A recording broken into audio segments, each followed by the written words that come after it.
coat making enough noise? Yeah, you sound like the Leatherman from from Saturday Night Live.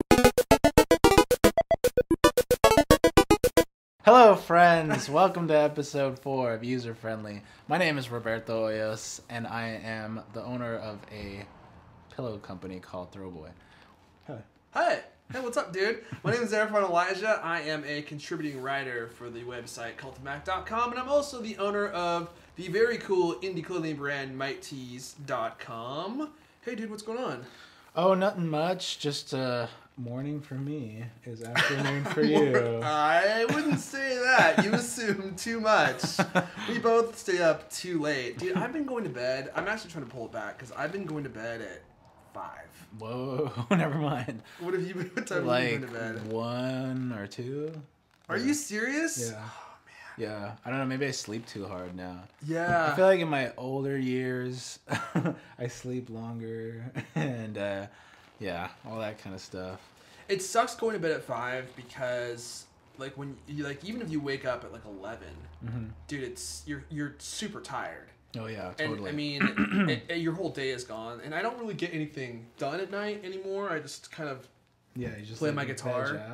Yeah, or I watch TV or something. But I'm trying to start going to bed earlier. Like, I think 1 or 2 is a good time because then you can get up at like 9 or 10, and you still have like pretty much the whole day ahead of you. Yeah, my old days of staying up late meant I was working my ass off, and now I feel like I'm like tapering off, so I need to like get back into that again. Yeah, it's weird. I used to be really productive at night, and I still get a lot of things done at night sometimes, but a lot of times I just am lazy and I just get tired and I'm just like, I just want to sit here and watch TV.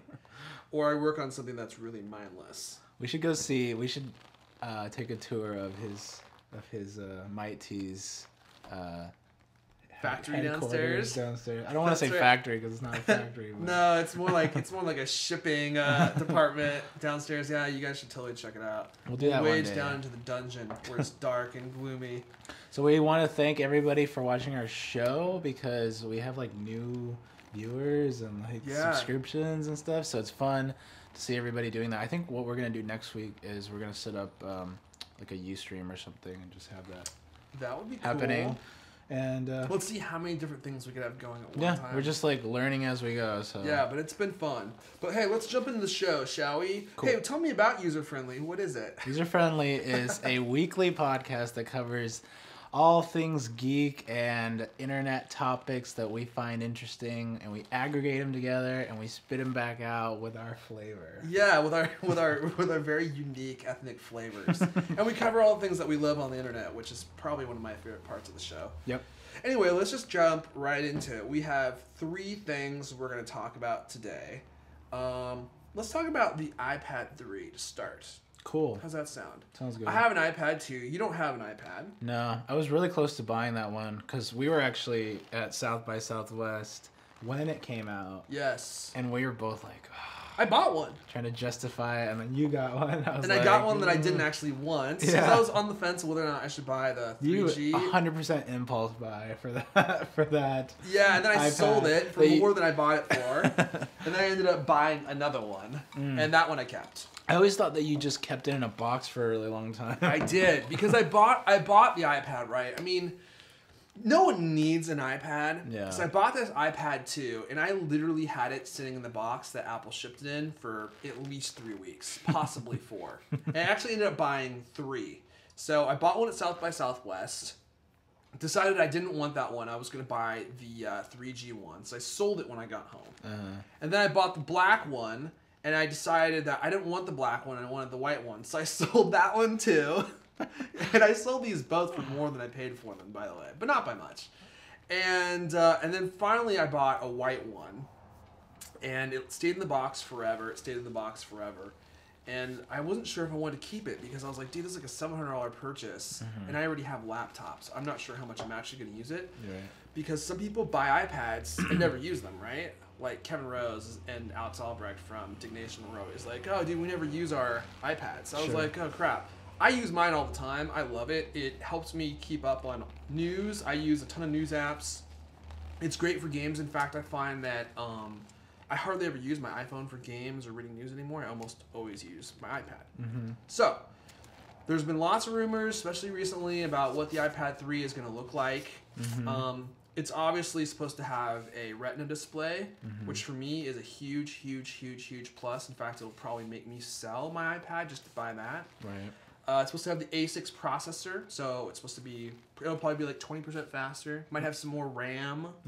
But here's the big thing. Well, actually, I shouldn't say the big thing. Here's the surprising thing. There's been a ton of rumors up until now that it was going to be thicker, right? Oh, yeah.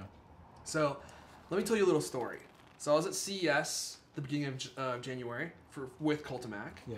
And I'm talking to a major iOS and iDevice accessories manufacturer. And we're talking about their products, blah, blah, blah, blah. And I'm talking to one of like their higher up marketing ladies. And she, after about 30 minutes, she's like, hey, so everyone's been saying that the iPad 3 is supposed to be thicker, and she starts saying rumors that have been out. She's like, none of that's true. And I was like, what do you mean?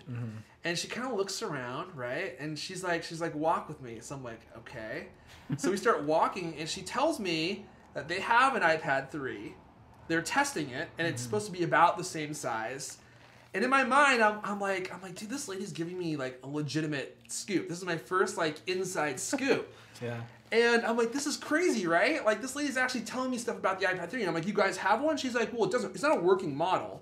They just send you the shell so that you can start to design your case around it. And I was like, I don't know, like that happened with iPad or the iPhone 5. Remember? And then those case manufacturers released all those cases. Yeah, and they just like lost their shirt. Yeah, because the iPad or the iPhone never came out. Right. Yeah. Sure. So I go back to my team. I tell them about what this lady had told me, and they all super poo-pooed me. They're like, dude, there's no way they have an iPad. This lady's just trying to get attention. I'm like, what do you mean? She doesn't want me to say anything about who she is. She doesn't want me to say what the company's name is. I mean, she's just giving me all this information and making sure that I don't say who it came from, right? Yeah. So flash forward to about a week ago, we kind of just disregarded it. All these iPad parts starts coming in, and everyone's like, oh, it's supposed to be the same size as it was before. It's just supposed to have a new screen. And I was like, dude, she actually gave me a legitimate scoop. Like, after all that poo-pooing that I got from my team for that rumor, she was actually right. How accurate do you find the rumor mill to be? Do you is that the gospel to you? Is that like, yeah, it will be that? Because to me, I come from pretty old school. Like, I used to work at Apple. They didn't tell us a damn thing about what was going on, especially at the retail level, you know?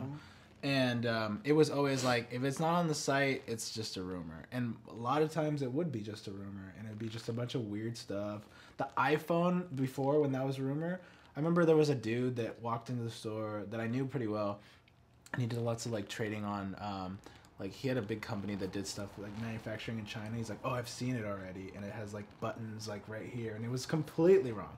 And I'm like, I don't know, I just have kind of I don't really have the best faith in just rumors in general.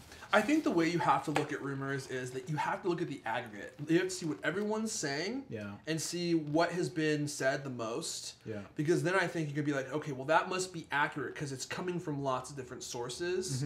That's when I have a feeling that it's true. But I mean, you got to keep in mind also, like, Apple is very prototype driven, so they build prototypes and prototypes. So somebody might see something, and it might just be a prototype. Yeah, and they're also known to like leak stuff to lower level people that they want to see if they're gonna leak things. Right, just so they know where the leaks are coming from. Right, and then which is like pretty crazy. BS think about links, you know, because they're so secretive. They're like, well, we're just gonna leak.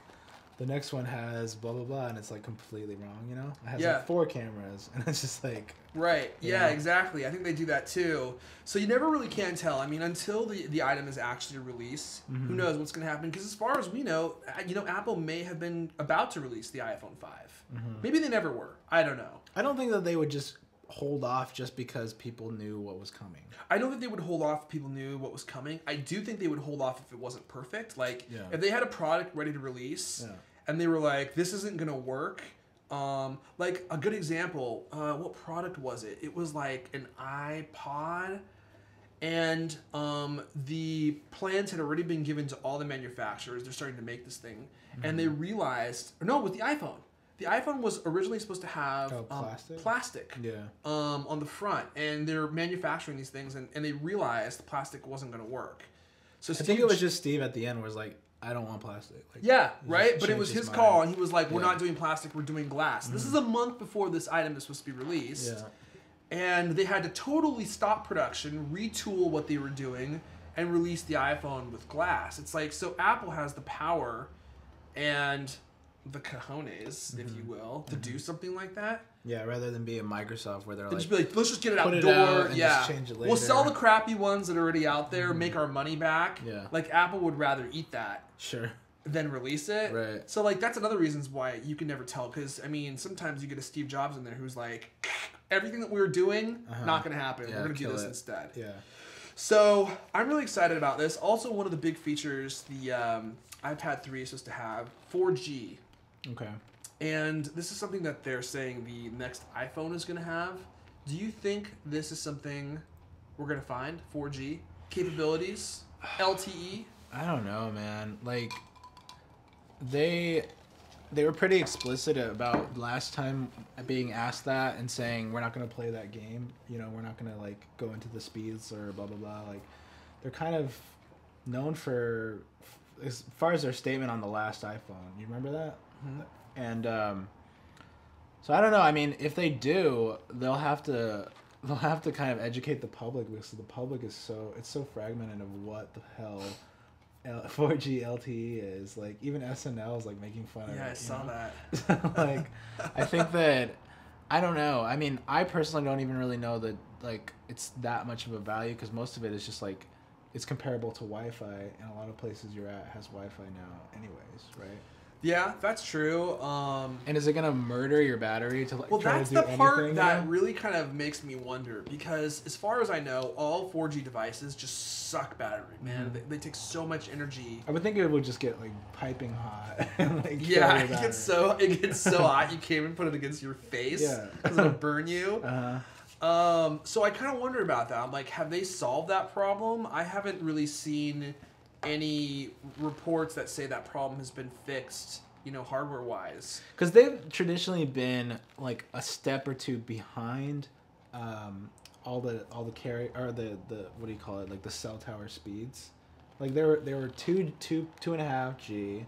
They waited till 3G kind of like got out there for it to be like actually usable for the public. Because remember that, like, you remember when the iPhone 3G came out and it was just like, oh shoot, do we have 3G in Seattle? Like it was like a small thing for a while. Yeah, and even 3G sucked battery life. It still does, right? They always say like if it was sucking your battery to switch over to Edge. Yeah, and it was funny because like that was always the thing. It was like, does our map have coverage for this? You know, like that. So I think that it's still kind of vague. Do we have 4G? You know, I only know like 2 people that have a phone that has 4G on it. So like, yeah, me too. And they always complain about how short their battery life is. Oh, really? So I mean, that's going to be the big thing, right? Coverage, which I mean, LTE is available. Mm-hmm. In a lot of big cities, but it's not available in most places. I mean, 3G isn't even available in all places, I should say. Mm-hmm. So, and they would have to have it on every carrier. So does AT&T has it too, right? AT&T is pushing it out, and so is Verizon. And they've been pushing it out for a year. And Sprint has iPhone now, right? Sprint has the iPhone now, but Sprint, strangely, even though they've had 4G, I think longer than anyone else, I'm not sure if that's right. I think that's right. I think that's right, though. Their 3G or their data speeds have actually been the slowest of all the carriers in all the tests that I've seen. Mm. So I don't know. I mean, that wouldn't really like jazz me too much to buy it. I think the screen would be the coolest thing. I think the screen's gonna be the big one for everyone. And if they put good cameras in. Yes, that was the other thing I heard, because the cameras on the iPad 2 they're so bad that I don't even ever use them. Yeah, they're that low quality. I mean, they're so bad that you wouldn't even use it for just FaceTiming, right? I would use it for FaceTiming, but I mean, they're terrible. They're really bad. It's funny. I think one of the main draws of buying the iPad 2 that we're using was that it had cameras, but I never used the cameras because the cameras are so bad. Yeah. So I'm kind of hoping that they're going to be at least iPhone 4 quality. What do you want them to be very good for? I want it to be really good for reading and playing games. No, I mean the cameras. The cameras. Honestly, I don't know because I don't know how often I would actually even use an iPad camera. I think FaceTime would be the main thing. You think it's just sort of like an extra thing to tack on? Like in a day where we have such nice cameras and small devices, they need to have a... You think it's just like another thing that they need to have? I do think they need to have cameras. But even if there's really not an applicable thing you can do like with it. Yeah, because who besides Spike Lee uses their iPad camera, right? Did you see him walking around with that thing filming people? No. Oh gosh, it was ridiculous. Who uses their iPad camera? I mean, unless you're using it for FaceTime, in which case you're using the front camera, which is not even HD anyway. Yeah. But I still want a nicer camera, and maybe I would use it more if it was nicer. It's just a weird form factor, like you're used to having like a camcorder. Yeah. Or you're having an camera. iPhone. Yeah. Right. But you're not used to having like a big plate of glass that you walk around with. Yeah. So, but I'm hoping that they improve that quality, and I'm sure that will be one of the things that they're really pushing for. I have a question about the Retina. So more pixels, more pixel density. When that's done on a laptop, everything is tiny, tiny, tiny. Like you look at the 17-inch MacBook Pro, you look at the 15, and you're like, whoa, everything looks like microscopic on the 17. Right. Is that gonna make things look smaller? No, they'll be exactly the same size. They'll just be sharper. Okay. So instead of making it smaller, because that would be taking the same amount of pixels and then increasing the pixel size of the screen, which makes everything smaller.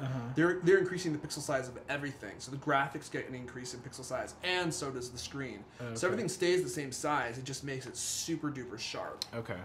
And the iPad screen is already pretty good, but as somebody who reads a lot on their iPad, I mean, it could use an upgrade, and I think that upgrade alone would be worth the price.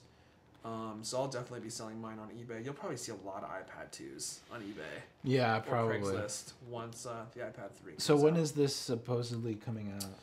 Well, I don't know if I have an exact date, but I think the Wall Street Journal was saying March 7th. Oh. And then there's a guy named Jim Dalrymple. Do you know if that's the right way you say his last name? He's actually a really popular tech writer. He writes for a website called The Loop, in which, as far as I can tell, he's the only writer. But he's very famous for one-word confirmations. So someone will be like, Apple is doing blah, blah, blah, blah, blah. And he just will quote it, and then underneath it just writes, yep. And then he's right. So he's obviously got quite a few sources inside Apple. So it looks like it's going to be March 7th. Which is exciting, dude. I mean, to get a new iPad. I'm gonna be so... Dude, you want to buy an iPad too? No. Come on, dude. You can use it to film people. The camera on it is so great. We can FaceTime with each other. Who even uses FaceTime? I like to crank call my friends with it because I know they'll never pick up the phone. Really? Yeah. A lot of people don't even know how it works. Exactly. Like, they think you have to have a phone number, which is not true. Yeah, I mean, I don't know who uses FaceTime. You only get a certain... when you have iChat and you have Skype. Yeah, totally. And doesn't everyone use Skype anyway? Pretty much. Because then you can call people who don't have a Mac. Mm-hmm. Yeah, I agree. Anyway, let's move on. Yeah. But we're not moving far. We're going from the iPad to iOS apps. So... There's been a lot of buzz this week about a new to-do app called Clear. We need more of those to-do apps. You need more to-do apps. But this one's totally different. Uh-huh. And it got a lot of buzz. Got a lot of funding. It got a lot of funding. Now, I don't think it got any funding, although maybe it did. It got a lot of buzz because it works unlike any other to-do app that's out there because it was built from the ground up to work as a multi-touch app. So it's not like a normal app that you can multi-touch with and to get it to work. So let me show it to you. Okay. Well, just tell me about it and show it to me. Yeah, I'll tell you about it. And I'll show it to you. I just downloaded it last night. For all the listeners out there. It's available for a limited time for 99 cents. And the app is called Clear. The app is called Clear. Available on iOS only? As far as I know, okay. Yes. There we go. Launch it. So, okay, I already know all this. Jesus Christ. This is just... So here's what makes it cool, right? So you get to do all these cool things. So these are lists. If you want to see These are tasks. If you want to see your list, you just go like this. If you want to add another one. Wait, tell us what you're doing. Oh, right. Well, I'm going to be showing it on there too. So if you want to add another one, you just tap the screen, do the little list there, and hit done. And now your list is right there, right? They're right on top of each other. And if you want to expand one of the lists, you can just drag them apart. And it opens up. Okay. Right. Actually, I'm sorry. That's to create a new list. So you can tap it or do a pinch and open to add a new list. Right? So now if you want to look inside of a list, you just click on it. Whoops. Right? And now all your tasks are right here. If you want to create a new item, you just swipe down and it creates a new item. Weird. So, whoops. Let's just type some stuff in there. So now you have a new item. Swipe to the right to complete. Done, right? Swipe to the left to delete. Gone. You can move things up and down in your list. Right? And then there are a bunch of other things you can do too. And the whole app interacts this way. So if you want to go to the settings menu, you just pinch again to go back. You can change the themes. You can go to settings, turn on different things. Oops. So I guess the main draw of this app is that it functions in a way that no app does, right? Now, I've been using it for like an hour, which isn't very long, but the app's pretty simple. So it doesn't really require a ton of use to kind of get the hang of. And at the heart of this app, it's just a really basic to-do app. You know, it's not like super complicated. You can't sync it with your computer. You can't sync it with your iPad. It's just a to-do app that lives on your iPhone. It's not even available for the iPad yet. So as far as functionality, like, I don't really know how useful this would actually be unless you needed like a really like simple listing to-do app. So if you wanted to go to the grocery store or create a grocery list, if you wanted to have some basic to-dos, there's no reminders on this thing. So all it is a really super cool, super slick UI. So what do you think about it just from what you saw right there? So the UI or the UX, I guess you should say, is pretty cool. Like the whole kind of swiping to create things, pulling down to create items. Swiping to delete is pretty normal, but like not having all these buttons, I guess, is what it's trying to do. There are no buttons at all. You have to swipe and interact with the phone by pinching and swiping and zooming to get it to do things. It's interesting. I don't know if that's really the most intuitive thing in the world. I think it's kind of like you have to read it. It looks like whatchamacallit. What is the Microsoft OS? It looks like that to me. Like the Oh, really? Just like big text and big like lists. That's what it looks like. Oh, interesting. Well, I can definitely see that. Windows Phone. Windows Phone 7.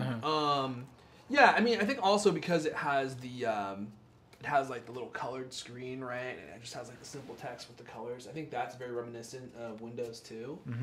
But I don't know. I feel like the average user probably would not be able to pick that up and just be like boom, boom, boom. Like if I gave that to my sister, she'd be like, "What the hell?" Like, but I think that I think the benefit of having having a uniform look to the majority of apps out there is pretty valuable, and people are trying to come up with new ways to do like a UI. Like Path is trying to do that, with their UI.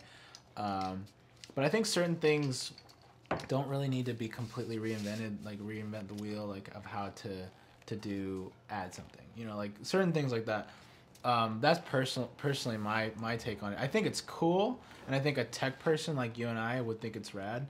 So yeah, I think the UI is cool. I don't know. I just think that I have reminders on my phone already, or whatever it's called. That's the Apple reminders? Yeah. Oh, you like that app? Oh, I think it's terrible. See, now, this is the app that Apple should have released. Like, reminders is so incredibly basic and so counterintuitive to me. Really? I don't ever use it.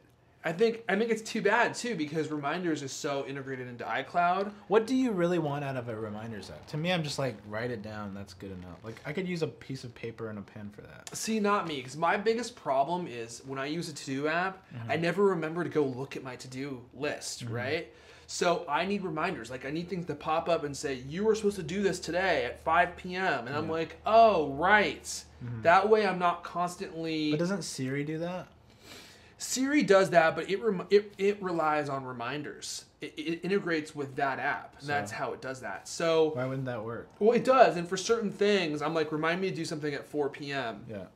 And I do that for important things, but I don't want to always be talking to Siri. Like, I don't want to always be like, Siri, remind me to do this. And Siri, remind me to do that. Because a lot of times Siri doesn't understand what I'm freaking saying, and it drives me insane. Okay. I'll be like, Siri, remind me to take out the garbage at 2. And they'll be like, do you want to see a garage in blue?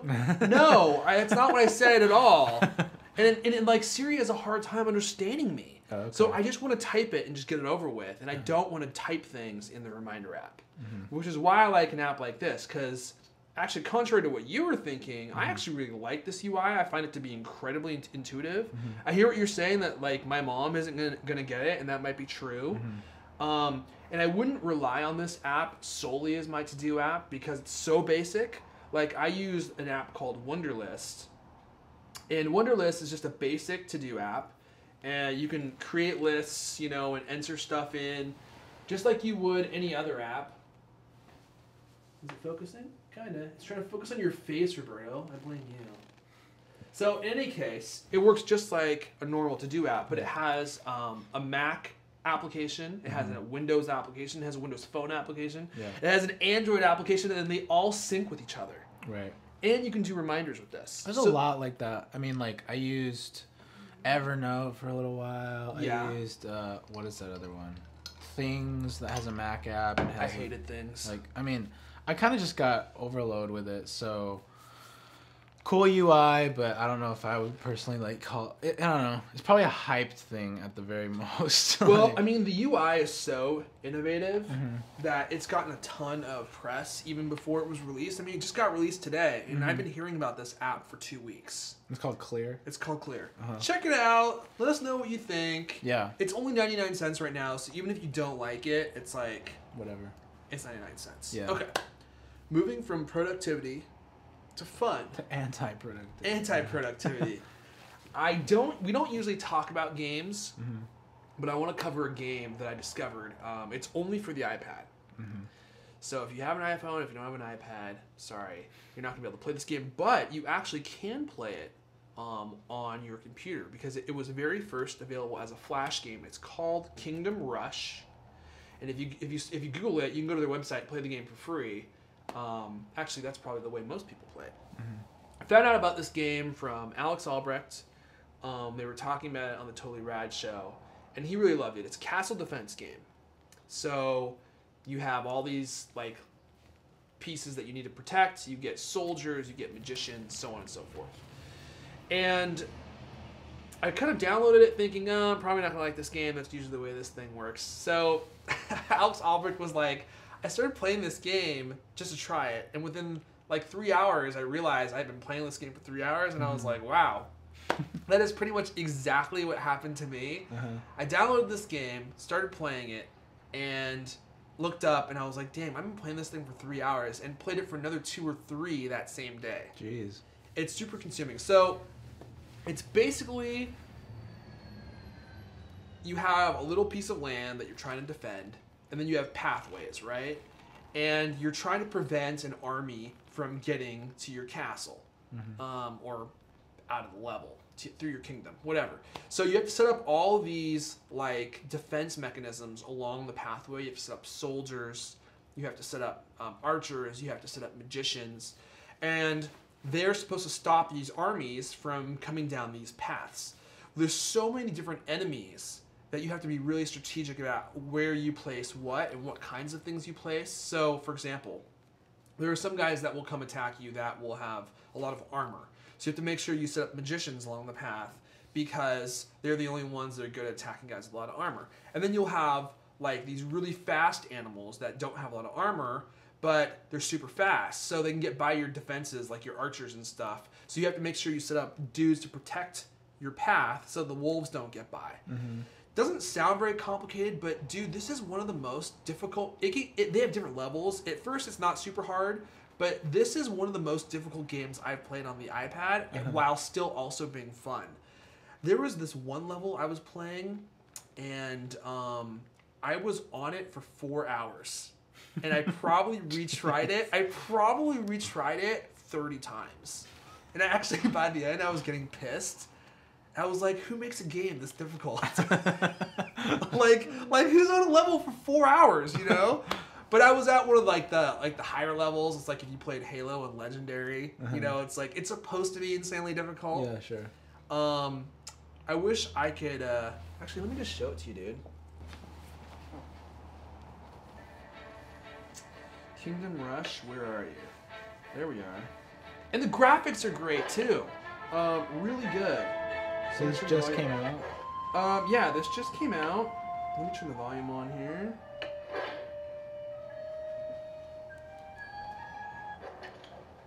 And of course, this is when my iPad starts to freeze.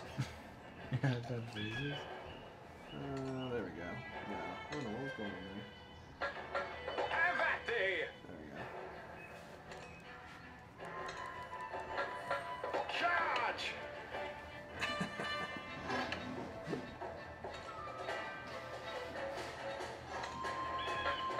So you have like this little path, right? So we'll start like this.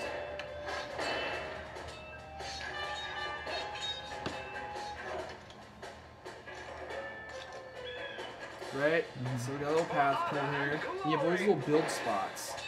And you have all these little like things that you can build in these spots just to kind of prevent guys from going along the path. So we'll just put a little dude there. Put some dudes there.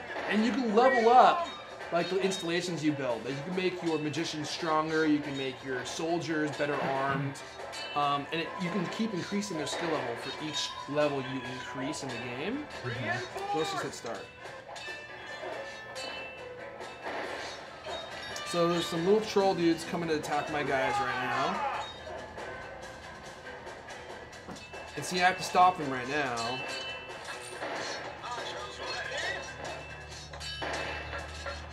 They're not within my range. Anyway, I can go on. Actually, looks kind of fun. Dude, it's super fun. So, check it out. Google Kingdom Rush. Play it. And you can play it online. You can play it online, yeah. In fact, that's where it was available first. They just released their iPad game, but it was mainly a Flash game before. And it's free. Cool. So give it a shot. Let us know what you think. Free on the iPad too? It's not free on the iPad. It's I think it was $3. Okay. But you know, I don't mind spending $3 for a great game. This is probably in my top 5 games I've ever played. And that's not games like on the iPad. That's games period. It's that much fun, especially not on the iPhone. It's not on the iPhone. Okay. But check it out in your browser. Cool. Google Kingdom Rush. Looks fun. So I think that's it. I think so. Thanks for watching, guys. Thank you for watching. Yeah. You can check us out on blipped.tv/user-friendly. Yes. We should have a website pretty soon. We're working on getting that set up. And if I wanted to follow you online, where could I find you? So you can follow me on Twitter. I'm just twitter.com/Roberto Hoyos, ROBERTOHOYOS. And also my company Throwboy has a Twitter, which I tweet a lot from, which is just @Throwboy. And you? You can find me on Twitter. I'm @Erfon, ERFON on Twitter. If you want to hear more about Mike Tees, check out MikeTees.com, or you can follow our Mike Tees Twitter, which is @MIGHTTEES. Cool. So Most excellent, dude. thank you for watching. I'm Roberto Hoyos. I'm Erfon Elijah. We'll see you guys next time.